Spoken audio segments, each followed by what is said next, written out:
پاکستان په مونږ څنګه سیاست کوي، څنګه ترې افغانان کولی شي ځان خلاص کړي. ندیم آزاد د طالبانو او پاکستان ډېر پټ رازونه افشا کړي دي. نو لومړی ویډیو تر اخره وګورئ او بیا په اخره کې مو خپل نظر شریک کړئ.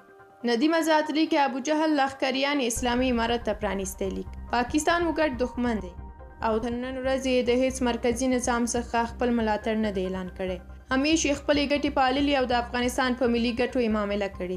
26 کاله وړاندې طالبان قدرت ته ورسول. تر 15 کاله باچایي وروسته یې پرې معامله وکړه او ړنګ یې کړ. پایله یې د یوې خونړۍ جګړې پیل شو. 20 کاله یې دوام وکړ چې په لکونو انسانان یې خوراک شول. پایله کې د یوې سیاسي هوکړې له مخې بیا هم 26 کاله وروسته طالبان واک ته ورسېدل، خو تر نن ورځې پاکستان په رسمیت نه دی پیژندلی او په غیر رسمي ډول له طالبانو سره اړیکې پالي او طالبانو ته هم دا چانس نه ورکوي چې نړۍ دې په رسمیت ورپېژني، ځکه دا چاره د پاکستان د تینک ټینک له نظره د یاد هېواد ملي ګټې زیانمنوي او پاکستان به منځوی کړل شي. معنا دا چې افغانستان د کورواکه خودمختاره سیمه وي، نړۍ سره دې کوم ډول اړیکې نه ساتي او د کابل په ځای باید اسلام آباد د نړۍ او په ځانګړي ډول د پرتو ولسونو د سیاست قبله وي. خو دا به منې په چا؟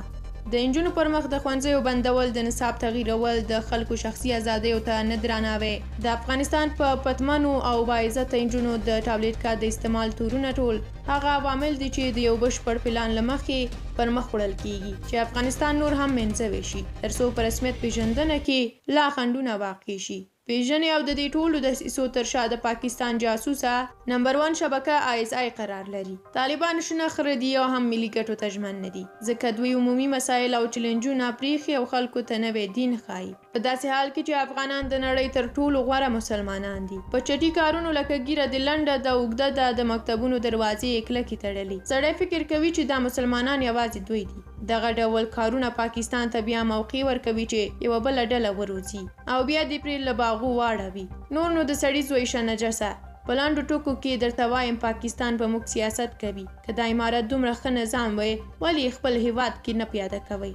د استاد رباني تر مشرۍ لاندې اسلامي حکومت ولې پاکستان رنګ کړ؟ په داسې حال کې چې د ملي امنیت سلاکار خپله پنجابی جنرال حمید ګل و. د رباني اسلامي حکومت په خلاف طالبانو ته اسلام کوم داسې جواز ورکړ چې د یو اسلامي نظام خلاف د جهاد وکړي. او د تعجب خبره لا دا ده چې د هغې تر مخه د طالب نوم چا نه و اورېدلی او دواړه د یو ځای اداره کېدل پایله کې د رباني اسلامي دولت ختم او د پنجاب په الهي نصرت امارت قایم شو. طالبه فکر وکړه دا د نظامونو د ړنګولو لړۍ به تر کومې روانه وي. پاکستان سره زموږ هر ډول اړیکې که دوستانه وي او یا دښمنانه د افغانستان په زیان دي او د طالبانو په دې خبرو سر نه خلاصېږي، ځکه د پردي حلوا او وچه ډوډۍ به څه ماغزه وي. له پاکستان څخه د خلاصون درې لارې دي. لومړی ډیپلوماتیکي اړیکې باید ورسره پرې شي او مهاجر باید بیرته هیواد ته راوغوښتل شي.